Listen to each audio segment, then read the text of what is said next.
Hi, this is Simon Obstall and welcome to this quick tip for Apple Motion, and today we're going to be taking a look at this technique for creating a simple morph that works with both text and shapes.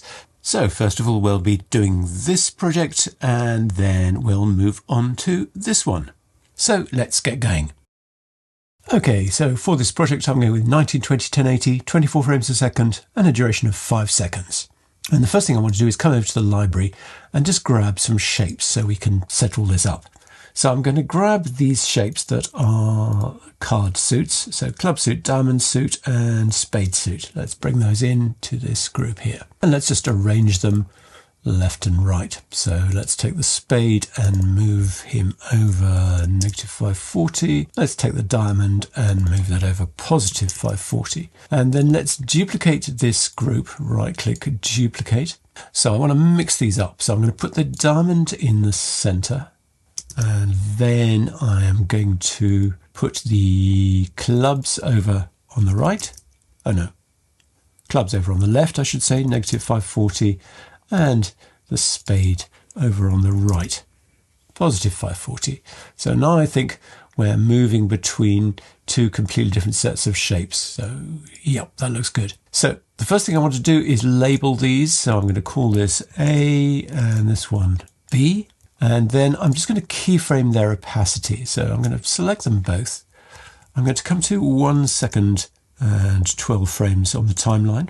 And I'm going to keyframe both their opacity. So my B, I actually want that to be at 0. And then I'm going to come forward to 2 seconds and 12 frames. And I'm going to set the B up to 100% and the A down to 0. And then let's open up the keyframe editor with those both selected, with animated turned on. They're both visible. Draw around those keyframes, right click and ease both. So we've got this nice smooth transition like that. So then what I'm going to do is make a new group to house both those groups and drop them into it. And to this new group, I'm going to add blur and Gaussian blur and color and levels. For the Gaussian blur, I think I'm going to try 128 for the amount. And then I'm going to come to 1 second on the timeline. And I'm going to keyframe the mix value at 0. I'm going to come to 2 seconds on the timeline, set that to 100%. And I'm going to come to 3 seconds and set it back down to 0.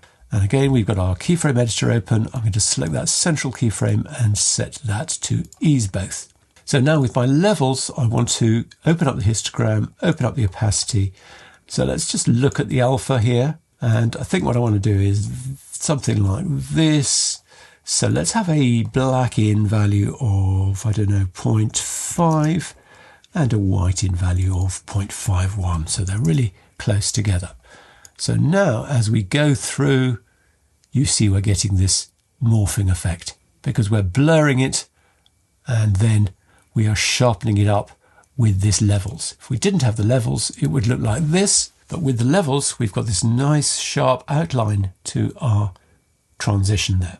So then what we can do is do a little bit of stylizing of this. Let's come over to the library, generators. Let's drag in a color solid behind everything else. Let's give it a little bit of color. I'm going to make this bright because what I'm going to do is give some color to these card suits. So let's hide the keyframe editor. Let's just have red for the diamonds, I think. So let's select the diamonds and make those red like this. And let's select the other suits and make those black like that.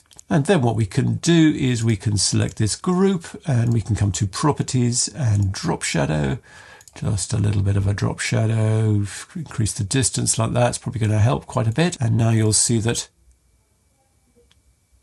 we're morphing that color of the diamond there. So the reality now is that we can put whatever we want into each of these groups and it will morph between them. So I'm actually going to come to group A and let's just type up here the word magic. Oh, we need to come to here in order to be able to see the word magic.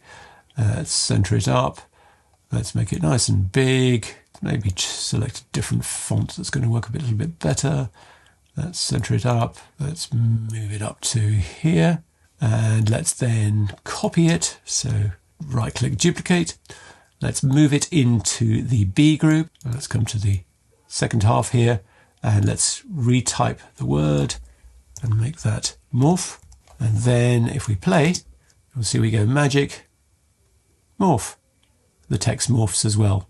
So I very quickly want to try something else. So I'm going to delete all these cards out of here and just stick with my text. And I'm going to grab both of those and just move them down to the center like that. Get this background looking a little bit more interesting.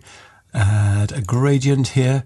Generators, gradient. Let's open up the gradient. Let's have, well, I've got this preset called black and white, but you probably don't have it. But anyway, it's pretty obvious. There's white at one end and black at the other. And I'm just going to move the white all the way up like that. The black down a bit like that. I'm going to add filters, distortion, and bulge. So I'm going to set the amount to 1000 and the scale to -0.5. That creates a slightly more interesting gradient than the default there. Why don't you just bring that black up a little bit like that? Anyway, just a fun background for this new version.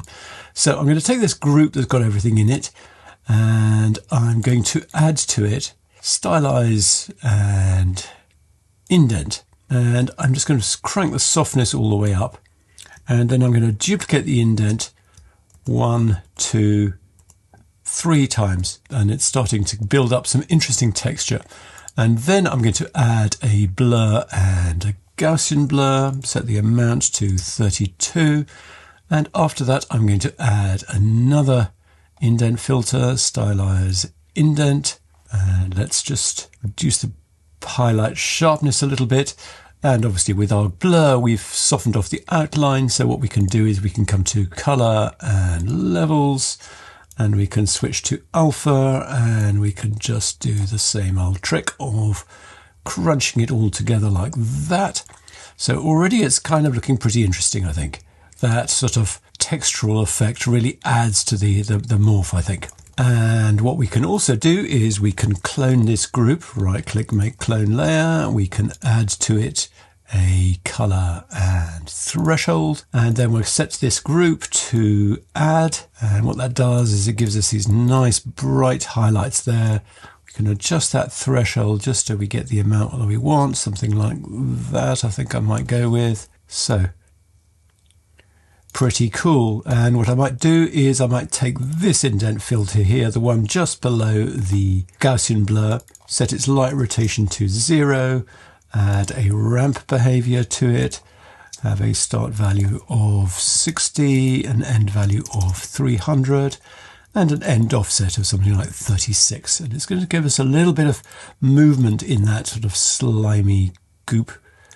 It's going to carry on after the morph has happened. So anyway, something pretty stylish looking out of some really, really basic techniques. So I hope that's been interesting. Thanks very much indeed for watching. I'll catch you again soon.